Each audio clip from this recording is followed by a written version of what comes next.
Hi, friends. Susan Blackwell from the Spark File here to let you know that the doors are open for the Spark File Illume, a 9-month group creativity coaching mastermind that invites you to be the Chief Creative Officer and Chief Marketing Officer of your creativity. But what does that mean? That means in 9 months in Illume, you will clarify and advance your big creative goals and learn how to effectively share your work with the world. Now, if you're listening to this and you're an experienced creative or an accomplished professional who seeks a space where it is safe to attempt something you've never tried before, or complete a big creative project, or take your work to the next level and acquire the skills needed to share your creative work with the world, Illume might be right for you. We are calling in emotionally intelligent, high-functioning creatives who are ready to level up. You can find out more by going to thesparkfile.com/Illume, but do it now to find out if Illume is right for you and to save with early bird discounts. That's thesparkfile.com/Illume. Take a leap, take a risk. Go to thesparkfile.com/Illume and join us for Illume. The Sparkfile podcast may contain profanity and other adult content. Please use your discretion. When I bump into something that inspires me, I dump it in my spark file. Could be something that I want to make or how I want to be. I pump it in my spark file. I jump into my spark file. Let's open up the spark file. Welcome to the Spark File, where we believe that everyone is creative, but smart creative people don't go it alone. I'm Laura Camion. And I'm Susan Blackwell, and we are creativity coaches who help people fear less, create more, and bring their creative visions to life. If you're an OG member of the Sparkfile community, welcome back, Sparkler. If you're joining us for the first time because you conducted a search and came across this podcast, what? Welcome, new friend. Welcome. Know that just by listening to this podcast, you are joining a warm and wonderful clan of creatives. But hold up, you may be asking yourself, what exactly is a Spark File? A Spark File is a place where you consistently collect all your inspirations and fascinations. If you're like us and you're making stuff all the time, or you want to be making stuff all the time, you know that if you're not careful, your campfire of creativity can flicker out. But do not despair. We are collecting kindling in the form of fresh ideas, images, and inspiration that spark creativity and pique curiosity to light a fire under our collective asses to make things like this podcast. Or an unbelievable real life story about the dark side of creativity. Oh, every episode, we're going to reach into our spark files and exchange some sparks. And from time to time, we're going to talk to some folks who spark us too. That means, friends, we have more sparks than we can possibly use in this lifetime. So please, we invite Please, you. we implore you. If something lights you up, we encourage you to take that thing and make something out of it. Without further ado, let's open up The Spark File. Laura, Hi. Lynn, Camion. Susan Patricia Blackwell.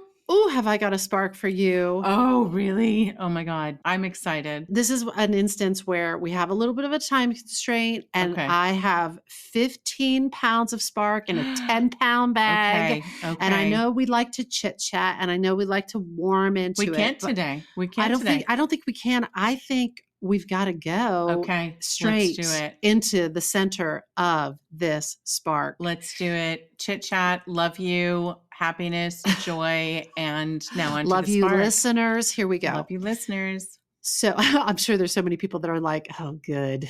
Get straight into it, ladies. So I'm going to jump in and just say, if you're new around these parts, welcome again. If you've been with us for a while, this may ring a bell. This may sound familiar to you. Laura and I know that there are many ways that you can define creativity. We borrow from the definition by Sir Ken Robinson, which is that creativity is applied imagination. And we add that fights for the powers of good. So, our definition of creativity is applied imagination that fights for the powers of good. Now, on this podcast, we frequently focus on creativity in the arts, but we all know creativity lives in all sorts of disciplines, not just the arts. Let's take science, for example. I'd like to share with you some creativity from the world of science. This is the 1999 New York Times obituary of a medical researcher named Dr. Theodore H. Benzinger. Dr. Benzinger worked at the Naval Medical Research Institute in Bethesda from 1947 to 1970.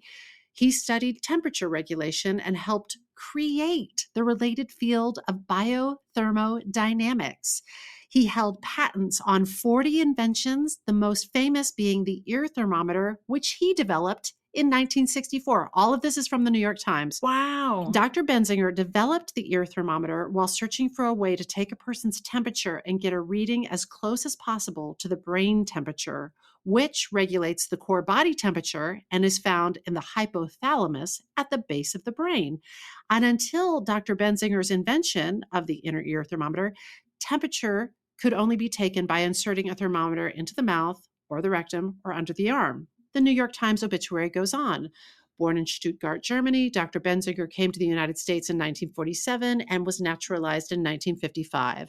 After retiring from the Naval Medical Research Institute in 1970 as director of the Bioenergetics Division, he worked for 4 years at the National Institute of Standards and Technology in Gaithersburg, Maryland. Dr. Benzinger died in his retirement home in Bethesda, Maryland. He was 94. He was survived by his wife, 4 children, 6 grandchildren, and 2 great-grandchildren, which is so sweet that those grandkids can tell everyone that their grandpa had the spark to invent not only the ear thermometer, but helped create an entire field known as biothermodynamics. Wow. So all of this is to say, creativity takes many, many, many forms. And we've talked a little bit about inventors like Hedy Lamarr and people who have these wicked sparks of creativity that come from, like, she was looking at a player piano and thinking about an early TV remote control. And she, like just crazy cross-pollination, recombination of ideas. That's right. Here's another impressive piece of creativity from the world of science. This comes to us from the brilliant rocket scientist and Floridian named Kurt Debus. Starting in 1952, Kurt Debus supervised the development and construction of rocket launch facilities at Cape Canaveral. Beginning in 1961, Debus directed the design, development, and construction of NASA's Saturn launch facilities. In 1962, the Florida launch facility at Cape Canaveral was officially designated as NASA's Launch Operations Center, and Debus was officially named its first director. Under his leadership, NASA tested and launched the Saturn family of rockets for the Apollo and Skylab programs. And since 1990, the National Space Association of Florida has presented its annual Kurt Debus Award to recognize significant aerospace achievements in Florida. Wow. I know how to write like a song or craft curriculum or like launch a podcast, but launching a rocket, it's just beyond. It's just beyond. People like Sir Ken Robinson dedicated their life to try to get people to understand how educating in the field of creativity is really serving all of us in so many ways, because it will require creativity and creative problem solving in order to come up with new technologies for humanity to survive. Absolutely. Absolutely. Kurt Debus, he sounds great, but there's an even more brilliant rocket scientist at hand, Wernher von Braun, who at an early age learned to play both the cello and the piano and could play pieces by Bach and Beethoven from memory. At one time, young Werner wanted to become a composer, and pieces of his youthful compositions still remain. But that creativity is not what Wernher von Braun is best known for.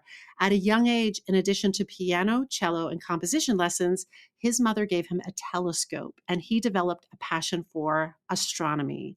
Wernher von Braun became the chief architect of the Saturn V super heavy lift launch vehicle that propelled the Apollo spacecraft to the moon. What? For the United States, winning that space race. In 1977, President Gerald Ford awarded him the country's highest science honor, the National Medal of Science in Engineering. He was, however, too ill to attend the White House ceremony. He died in 1977 in Alexandria, Virginia, at the age of 65. What do all of these men have in common, Laura? Well, I don't know, but I had a little tangent to go on. I don't know if I can. You wanna? I do. I just want to say just a quick thing. When I hear stuff like this, I think about, we talk about resistance, we talk about fear of creating. Uh-huh. When we are creating in the spaces of the arts, for the most part, no one is actually going to die if we make a mistake in Act 3. When you are creating on Right. this level, like that, to me, that fear starts to make sense. Okay, if I make a mistake in this calculation, this rocket is going to explode, or these friends are going to drift in space for the rest of their lives. It just kind of puts it in perspective for me. That's all I wanted to say. But tell me what they all have in common. What do they all have in common? They are brilliant scientific minds, certainly. They were all immigrants to America who were welcomed by our country and able to thrive here and contribute to all sorts of scientific advancements, discoveries, and creativity. What else? Oh, yes. They were all high ranking members of the Nazi Party who, at the end of World War II, were brought to America as part of Operation Paperclip. Oh, no. Laura Camion, you love history. Have you ever heard of Operation Paperclip? No, I haven't. Buckle your seatbelt. Oh, no. I don't know. The listeners can turn off this podcast right now. You, however, must stay on the ride. I will stay. And you know that I'm always saying this to a nauseating degree. We have to learn from history. Not teaching history is not the answer. We have to fucking learn from it. So I'm here for this story wherever it goes. Suze, I'm here. Awesome. Because I think you're absolutely right. And not to cut to the chase, but if there's anything that we can make out of this, in addition to, I think, some kick-ass screenplays, etc., we'll get into it.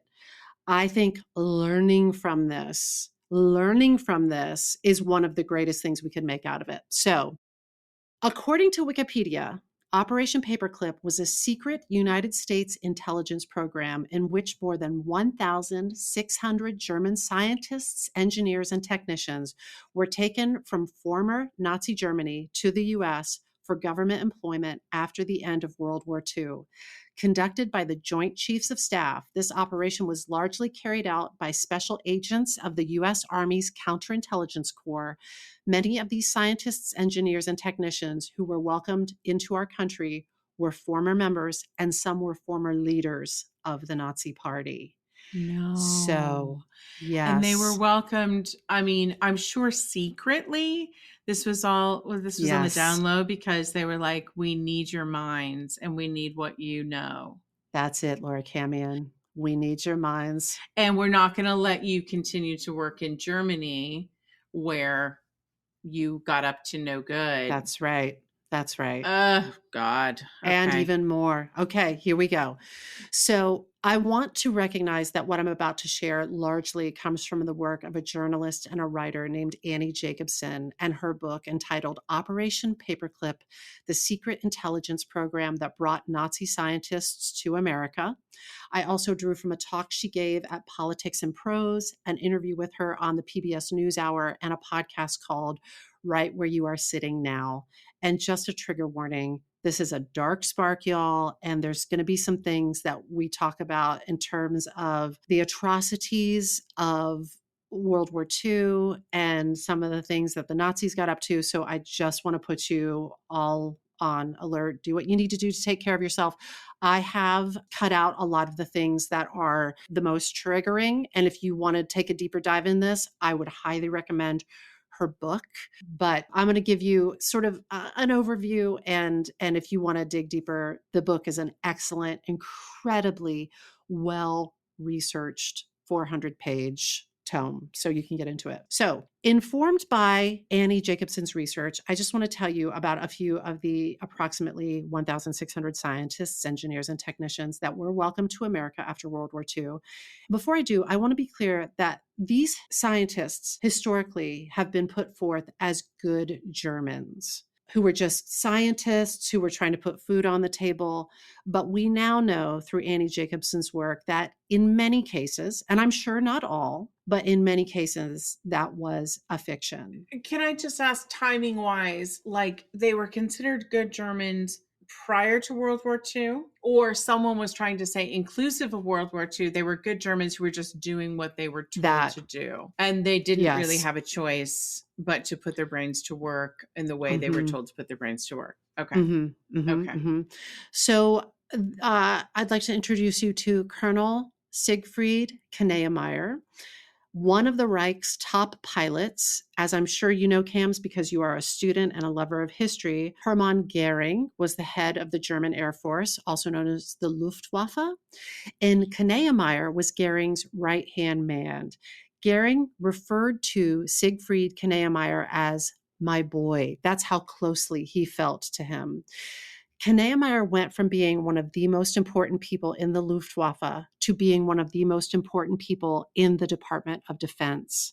When Kneemeyer resigned in the 70s, he was given the U.S. Department of Defense's highest honor, the Distinguished Civilian Service Award. And he, I was fascinated to learn, ended up living and working at the Wright-Patterson Air Force Base, where I'm from, in Dayton, Ohio. So while he is tooling around Dayton, Ohio in the 70s, I am too. So I was just like, whoa, you think of this stuff as being sort of far from you?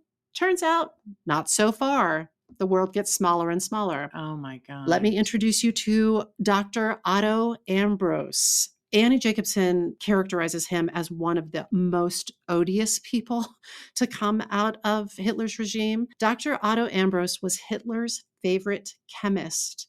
He co-invented the chemical weapon sarin gas. The A in sarin is the first initial of his last name, Ambros.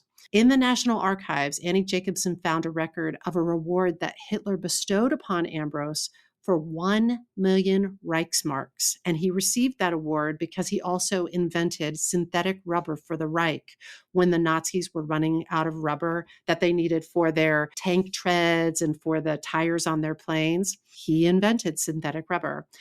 Ambros was also put in charge of a slave labor factory at Auschwitz where he enslaved people, and they were forced to make this synthetic rubber for the Nazis. And the number of people, thousands and thousands and thousands of people that died under the direction of in these work camps, this was his direction, Otto Ambros. Annie Jacobsen includes this chilling photo in her book. It's Otto Ambros at his trial at Nuremberg, and he's surrounded by his lawyers. It looks to be the courtroom at Nuremberg, and they're laughing. They're laughing. They're smiling at the camera. He looks relaxed. At that trial at Nuremberg, which was a trial for war crimes, he was convicted of mass murder and slavery. And he's laughing, and she conjectures that it's probably because he may already know he's going to receive clemency. And indeed, he did. He ended up working for the U.S. Department of Energy. His finances were fully restored, so that 1 million Reichsmarks that he received as a reward from Hitler, he kept it all. I just feel angry. It makes my blood boil, but we're learning. Yeah. Sometimes this is what learning feels like. Yeah. This is a dark spark, as I said. I know. It's important. So Kurt Debus, who we just met, who I was just telling you about, he was the first director at the JFK Space Center. When he was living and working in Germany, he proudly wore his SS uniform to work, even though it wasn't required. So he's just like a good German scientist, right, going to work. He didn't have to wear his SS uniform, but he did. He turned his boss over to the Gestapo for making anti-Hitler remarks. And when the war was ending and they were, divvying up the spoils of war, including these scientists and their brains, it was recommended that Debus not be brought to the U.S. But the Joint Chiefs said, we need him. He's coming. I wonder who recommended. These scientists were sort of the spoils of war. And so there were these people that went over there, kind of nestled in the Allies to determine like who should be brought. And they were like, this person, he is just such a Nazi. Like an evil genius. Yeah. He's a bad guy. And we recommend you not bring him over. And the Joint Chiefs said, we need him. And he came. To this day, the National Space Association in Washington, D.C. oversees the annual Dr. Kurt Debus Award. And when the journalist Annie Jacobsen asked the president of that organization why they continue to give out an award named after a known Nazi, knowing his past as we now do, the answer came back, it's a simple fact. Kurt Debus is an honored American. And she pushed back and followed up by asking the president of the National Space Association, what do you say when journalists asked you, how can you be doing this? And he said, no one had ever asked him that question before. Well, because this was also secretive. Correct. But now you can find it on Wikipedia. It's just that it's been so, to use Annie Jacobsen's words, it's been so whitewashed. Yes. For a long time, it was confidential, but it's just been so smoothed over, first by the secrecy of the US government, and then by just the sands of time. I just was thinking about like, gosh, what's it like to be a US scientist? We're fighting a war against Nazis. That war ends with a, quote unquote victory, as if there's like clear winners in wars, but let's say. And you're here and then you're told, hey, you're going to have some new coworkers joining you next week. Yeah. We're going to bring these guys in. I'm going to talk about it a little bit. Annie Jacobsen, in response to this, the president of the National Space Association saying, this is an honored American. Annie Jacobsen is asking, can't we undo his position as an honored American? Now that we know more, now that we can see more of the whole reality and the whole truth, do we still have to lionize this guy and even name awards after him that are given out in his name year after year after year? So remember Dr. Theodore Benzinger, the inventor of the ear thermometer? Before he retired in Bethesda, Maryland, before he was the director of the U.S. Air Force Research Center, before he came to the United States in 1947 and was naturalized as a U.S. citizen in 1955, before all of that, he worked directly under Hermann Goering and was an officer with the Nazi stormtroopers. In that New York Times obituary, published in 1999, when he died at the age of 94, he was lauded for his long career as a doctor in the U.S. Navy and the invention of the ear thermometer. But what was completely left out was that he was part of this small group of doctors that worked with Himmler. And when Himmler would show films at the Reich Air Ministry, films depicting medical murder experiments, he would have Dr. Theodore Benzinger do the introductions. So these scientists, the ones that I'm talking about, they knew exactly what was going on. Yeah. Sometimes they were not only a party to it, but they were overseeing it. Yeah. And again, Annie Jacobsen has pointed out with her painstaking research, and it stands on the shoulders of other painstaking research that journalists have done, just the whitewashing that has happened is astonishing. So you may be asking yourself, and maybe listeners are asking themselves, how in God's name did all of this happen? So here's a little bit more insight to that.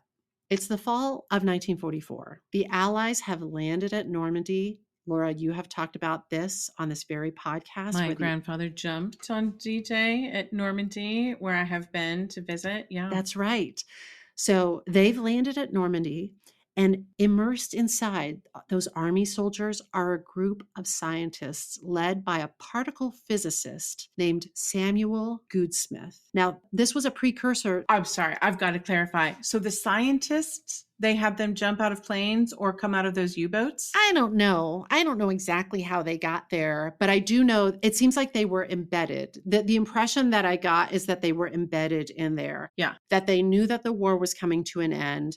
They knew that there was a lot of research that the Nazis had done around ABC weapons, A for atomic, B for biological, and C for chemical.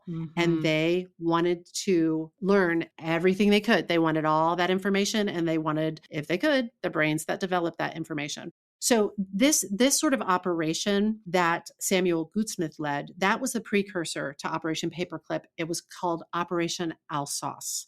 And they had one mission, and it was to learn about those ABC weapons. They quickly learned that the atomic weapons program of the Nazis was not as advanced as the US had feared because, and this is just gross, it's a layer cake of grossness, Hitler deemed the science behind atomic weaponry as Jewish science, and he hadn't invested in its development as much. But biological and chemical weapons, the Nazis had developed. As we all know now, but they didn't know then necessarily, it came to light pretty quickly that the Nazis were experimenting on humans in the concentration camps to push medical science. And there had been a vast network of state-sponsored slavery, enslaved people from the concentration camps that were forced to do things like assemble the Nazis' weapons of war. Other secrets were uncovered. The Allies were coming across these caves that contained hidden troves of gold and documents and weapons. Caves like Nordhausen, which was an underground tunnel facility where, remember Werner von Braun? Remember that rocket scientist? Werner von Braun and other scientists were overseeing the building of V-2 rockets for the Reich in Nordhausen. And the way Annie Jacobsen describes it, it's like she has pictures of it in her book, and there's sort of like train tracks that run into it, and they would ship in all the parts and the materials necessary, and they would ship out the assembled rockets and sometimes, frankly, the bodies of the dead enslaved workers who had been worked to death. It is so dark. It's so dark. The spark is so dark. The same Werner von Braun, who would be welcomed to the United States and celebrated for his leadership at NASA, that Werner von Braun, he would go into Buchenwald concentration camp and he would hand select the laborers to build those weapons. Thousands of those people died. And again, why? How did this happen? Because at the time, there was the very real threat that the Soviet Union was going to gain the advantage in the area of thermonuclear war. So very quickly, the Cold War heated up. And as a result, the majority of Nazi war criminals who were scientists were released into U.S. custody, essentially. And the U.S.'s position was, we must get these Nazi scientists, or the Soviets will, and whoever has them will have the advantage in the areas of ABC warfare and the space race. I mean, it's information is power at its finest, but also, like, I'm so curious. I hope you're going to tell us, like, how were they allowed to live here? Were they just like your completely free citizens, or were there some strings attached? Well, Annie Jacobsen stresses there were approximately 1,600 of these sciences, engineers, and technicians that came over. She stresses that's who was documented. She thinks it might have been 3 times that. Because so much of this was confidential, and the files around it were either lost on purpose or lost on accident. Accidentally on purpose. And you've got to imagine that some of them were also like, how can I save my buddies and my friends? And so, it's one thing to pull me out, but who's got the information you need on A, B, and C? It's this other person. And so you could see the potential for, if people see an exit strategy, how can they help others? It's interesting you say that, because something I have heard the journalist Annie Jacobsen point out is that, for instance, we're talking about these very, very high level, powerful minds, these scientists that were brought over. And then there were people that were brought over in this Operation Paperclip program. They were like in food service, and they were in these like weird, like requisitioning experts. And what she conjectures is when these scientists were still in Germany, if there were things like cooks in the kitchen at facilities where they were being held, the cooks might say, you better find a way to get me over there, or I might be the one that completely spills the beans about your war crimes that I'm aware of because I've been living around you people for so long. So that I could just see how people wheeled and dealed, and some of them might have been the brightest minds in Germany, but some of them might not have been. They were just looking for a way to save themselves after the war. And came up with some creative solutions. For sure. Yeah, I mean, there were people whose jobs it was to literally just be a food taster for the high level Nazis, to taste all of their food before they tasted it, because the threat of like being poisoned by one of those cooks you speak of, was pretty high. So that's a very real thing they could have threatened, Suze. Wow. Another thing that was interesting is that for those folks in the US government, and for instance, the US Army, that were aware of Operation Paperclip, if you took an oppositional stance to the operation, you could at that time be perceived as pro-communist, which could be a career ender and a liberty ender for you as a US citizen. So there's that sort of complexity as well. And there was a real tug of war that was happening. So you have a faction looking for scientists that might be recruited into Operation Paperclip because US leadership wants the advancement that they will bring. Then you have another faction who is looking for scientists who should be tried at the Nuremberg trials for war crimes. So it's so interesting. There's so many like tug of wars, even within this Operation Paperclip. Yes, that you've got these literally high level US departments being like, I want to try them and execute them or put them in jail for the rest of their life. Yeah. Or no, you can't do that because we need what they know. Or you can do that after we get what we think they know. Yeah. It seemed like that happened really rarely, that somebody was actually pulled back and tried for those war crimes. It seemed like the exception, not the rule. So very few people outside of the inner circle of Project Paperclip knew that the good German scientists that had been integrated into our government and given US citizenship and high-ranking jobs were actually Nazis. But to your question earlier, some US Army members who were aware were torn because they didn't want to be working with these Nazis, but they also felt a threat from the Soviets who were vying for these scientists after the war. So US military folks who had been opposed felt working with the Nazis seemed like it might be the lesser of two evils. And then on the other hand, there were other US Army officials who really seemed to like these Nazis, despite knowing the atrocities that they had committed. There is a photo of a General Charles Laux. It's at a cocktail party, enjoying the company of Hitler's chemists who were now working with the general in the United States at Edgewood Arsenal. And in General Laux's diaries, it is confirmed that Nazis, that the US government denied ever having been a part of Operation Paperclip, were in fact living and working in the United States with new identities and fat salaries. So the US military was completely complicit. They hid, they classified information, they whitewashed the background of these folks. And I just want to highlight the work of a CNN reporter named Linda Hunt, who worked really tirelessly in the 1980s to force the US Army to declassify these files.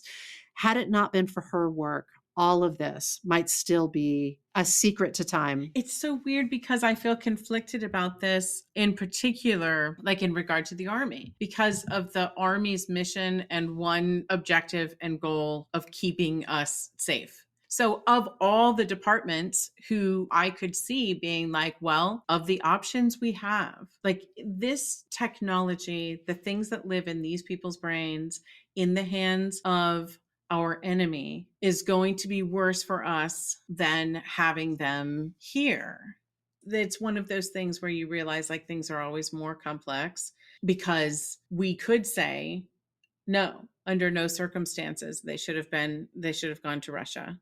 Number one, they might have lived even grander, happier lives in Russia than they did here as celebrated humans and scientists. And the biological weapons that they created might have killed millions of Americans. We'll never know what their talents and skills might have produced in the hands of other evil leaders. You see what I'm saying? Like the army itself, it's not in them to say, go ahead and give these weapons to the other country because it just doesn't feel right for them to be here. Yeah, it raises so many questions. Just a sidebar, Laura, I know you as being one of the most empathic, highly sensitive people that I know. And I also know you as being just like a dyed in the wool lover of history.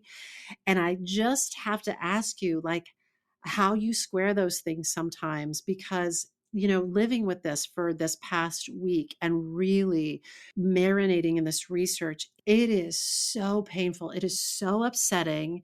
But like you were saying, absolutely necessary. We have to learn from history. And from a creative standpoint, incredibly, like the raw material, we'll get to it in a second, but the raw material here is so rich and largely untapped because a lot of this stuff was classified for so long. But I just wonder how you do it, like how you square your love of history, but also your highly sensitive, empathic nature, because, ooh, holy moly. I mean, I just think that not learning history because it's painful is like, to me, the equivalent of putting our heads in the sand. I think if you know history, it's humanity. To me, I just can't separate the study of the arts from the study of history, because human emotion, these big, big questions that we grapple with, they're all right there in historical moments. It's like how we dramatize them so that we can learn from them. But it's painful. Mm-hmm. It's fucking painful, and it feels unfair, and it feels sometimes like it makes my blood boil. And Mm-hmm. I mean, and then I feel guilty too. I'll say, to me, I'm like, it's very easy for me to say those men shouldn't have lived at all. That would have solved it. Not, are they going to the US or are they going to Russia? You know what I mean?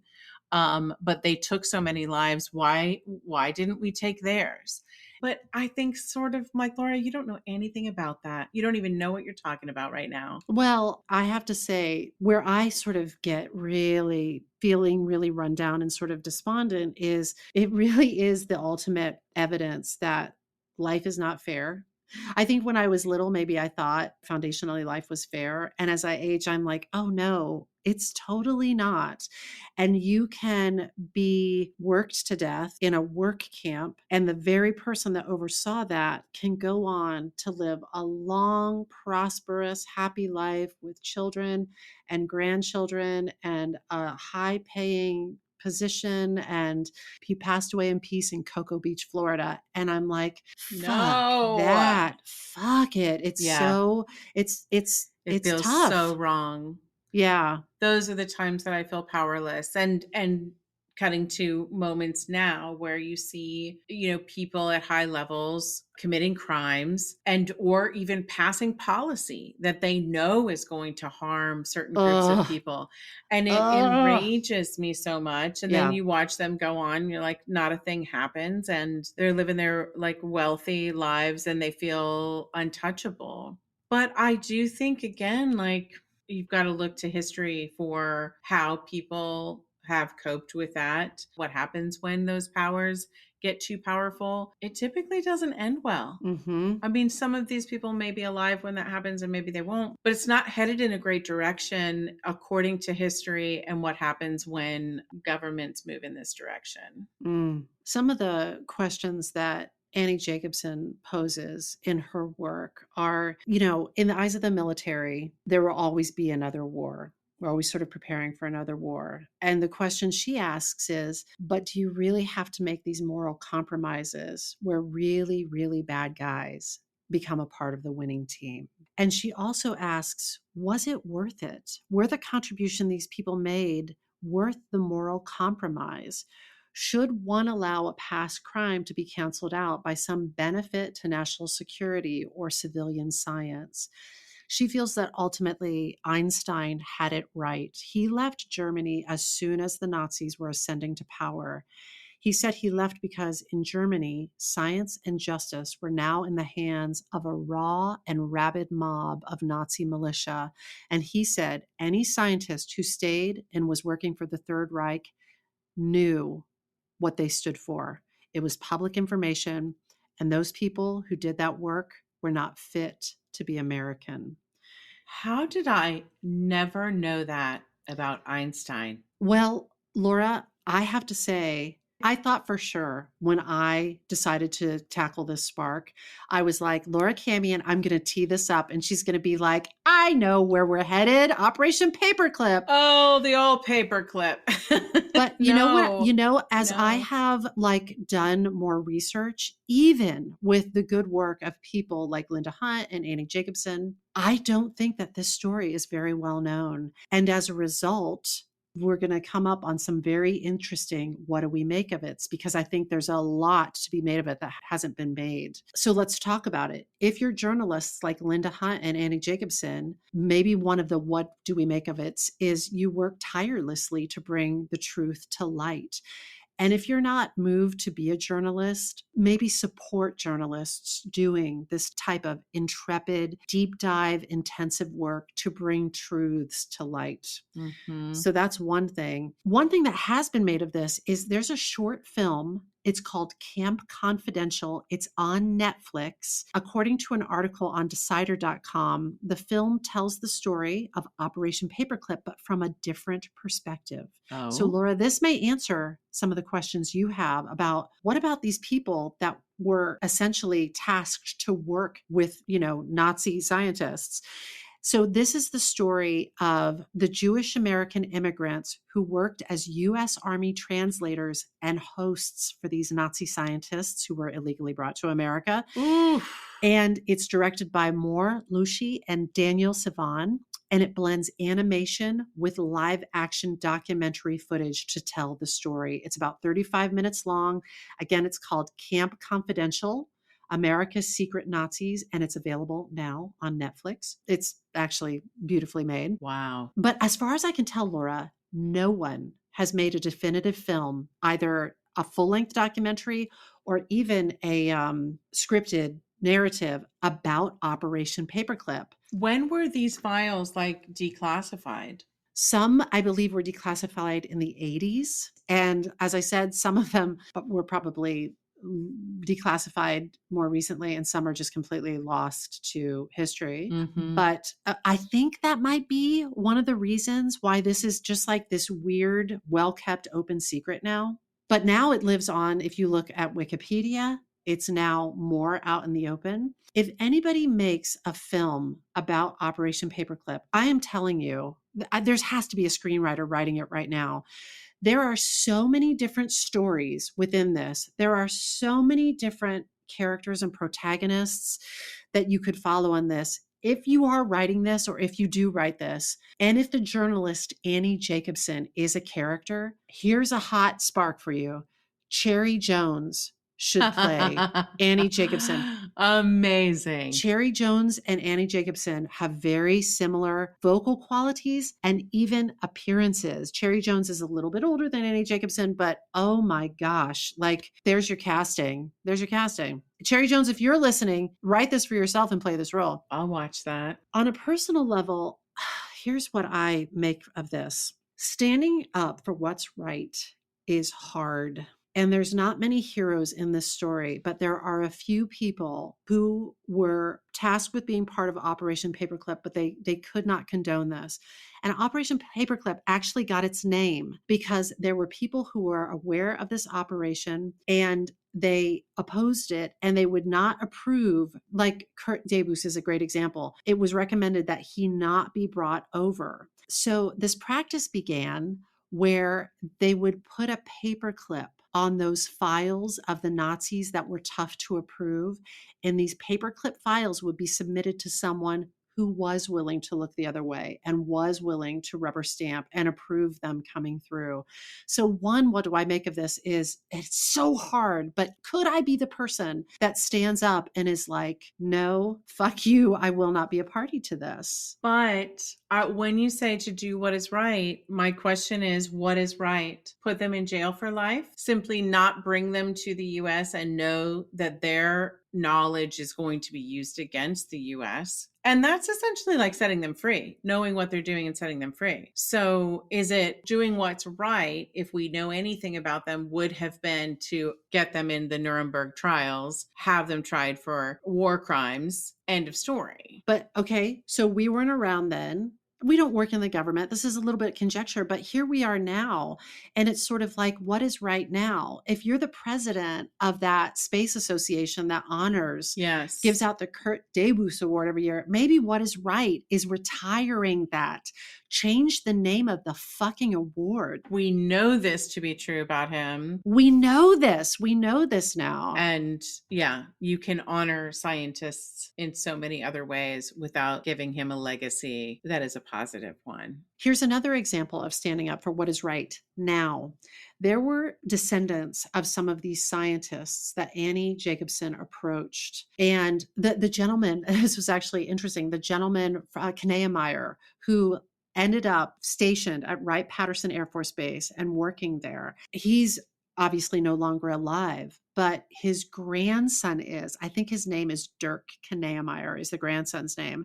And Annie Jacobsen went to him and asked to interview him and to talk about, if he would talk about his grandfather's legacy, all of it. And Dirk Kneemeyer very courageously, and that's a word that Annie Jacobsen uses, courageously agreed to be interviewed, even though members of that family said, do not talk about what grandpa did. Dirk said, I would rather know the truth, yes, and be honest about the truth than continue hiding the truth. So let's talk about it. And he provided, documentation from his grandfather's papers and things like that. That's another way of standing up for what is right. There was that gentleman who created sarin gas and was one of the most odious figures from this whole Operation Paperclip. Annie Jacobsen approached, it was either his son or his grandson who lives on the West Coast, and said, I understand that I forget if it was the father or the grandfather, received this 1 million Reichsmarks and was able to keep it even after being tried and found guilty at the Nuremberg trials, then receiving clemency, was allowed to keep his fortune. And with that fortune, one of the things that he did, I believe, was buy a villa or a chalet in Switzerland. And when Annie Jacobsen asked the heir of this person to talk about this, they said, that's a private matter, which, I mean, I don't know that person, but it leads me to believe that they are the heir to part of this fortune. And my question is, do the heirs of those folks who died in those concentration camps, do they view it as a private matter? That's something that Annie Jacobsen was talking about. Yeah. This is where I'm sort of like, there are all different ways of standing up for what's right. As we know, people are activists in all different ways. I guess I'll just conclude where we started, which is our definition of creativity is applied imagination that fights for the powers of good. And we add that for the powers of good to the pure definition of creativity because we want to be aligned with the powers of good. We're not interested in energizing creativity that has negativity and destruction and trauma woven into it. And after having explored what these people did, who they imprisoned, who they tortured and enslaved and killed in order to advance their creative vision, I stand by our definition now more than ever. Applied imagination that fights for the powers of good. And that is my spark. Oh, Suze, you have left me troubled, deeply troubled. I mean, it's like shining a light in those dark corners that we really don't want to look in. Yes. And sometimes as Americans, we want to like gloss over some of the more complicated and less than flattering things that we have done so that we can sort of beat our chest and talk about how powerful we are, in our American exceptionalism. Yeah. I mean, I see why people are afraid to have stories like this come out because, again, information is power. And if people could start by having a more holistic view of what our country has done and ways in which we've participated. So rather than just talking about how we showed up X number of years into the war, helped out, claimed victory, instead of that being like essentially the full story of World War II in terms of America's participation, like let's look at it all and see what amends we need to make. And I don't know that our army would ever say like, yeah, we would do that differently now. I genuinely don't know if they would have this same conversation, but I think it's important to push them to have the conversations. This Annie Jacobsen, who's asking them the questions, is so essential of like, but sir, what about this one small step you could take? It is truly complicated. Sometimes it feels so far away from our grasp or our influence, certainly. But I will tell you, Laura, sometimes learning history is not the easiest for me. Pile some science on there, and I'm even more like, ugh. But maybe one of the reasons why it's so challenging is because it is complicated. It doesn't feel like it's clean or finite. It dovetails into other things and other stories. But one thing I can say for sure is this. It is chock-a-block with sparks. Like there is so much potential creativity. And again, I say to you, I do not know that there has been a great screenplay. I just don't know that it exists yet. And so somebody, if you're listening, get on it. If this is your bailiwick, if this is what lights you up, get on it. I'm fascinated. I'm appalled. I feel a little nauseous, and it just feels like an important conversation to have, an investigation to like dig into. And I agree, some writer or artist is going to tell the story in such a way that helps us all understand it and find some peace or activate ourselves into, taking action. Well, if you feel nauseous, then I guess my work here is done. Thank you, Suze. You're welcome. But I just want to, just all kidding aside, as you said it, just as I thought it, which is if this moves you to activism in any sort of way, like taking positive steps, whatever form that takes for you. I don't mean radicalization. That's not what I'm talking about, but I'm talking about taking a stand for what is right. Maybe use this, whatever feelings this might bring up in you, use that to fight hard for the powers of good. Suze, I'm sorry. I know we're trying to wrap up, but I can't, my mind just keeps running. I think about like a character. These are the characters that movies are never written about because it is like this quiet hero. But I imagine like being a scientist again and being told like, here's this person who's going to join the team. And literally one person's defiance might simply have been like, I'm going to leave this job. I actually cannot work with a Nazi. I'd like a transfer to another job, another location, or they gave up their occupation altogether. I mean, no one's going to write a story about that person. It's not a quote unquote big enough, but it is one individual's act of defiance, their stance of like, no, this doesn't sit with me. I want to know if there were any people like that in this story. Well, I recommend that you read Operation Paperclip by Annie Jacobsen.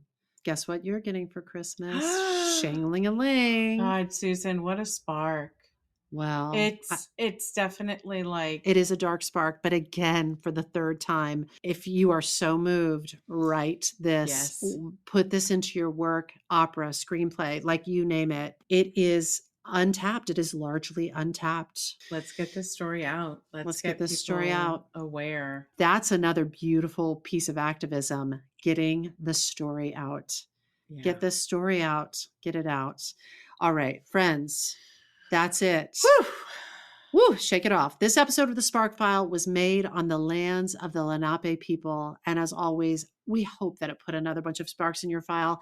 Listen, if there's a spark you'd like us to explore, or if you'd like to learn more about how to coach with us to bring your creative ideas to life, you want to write that screenplay about Operation Paperclip, email us at thesparkfile@gmail.com or submit it through our website, thesparkfile.com. We will even happily take your feedback, but you know the price of admission. First things first, you have to share a creative risk that you have taken recently. You can follow us on social at The Spark File, and be sure to subscribe, rate, and 5-star review this podcast. It really helps other listeners to find us. Also, if you like this podcast, we hope that you will share it with people that you love. And if you didn't like it, you are clearly on the wrong side of history, friends. This podcast is great.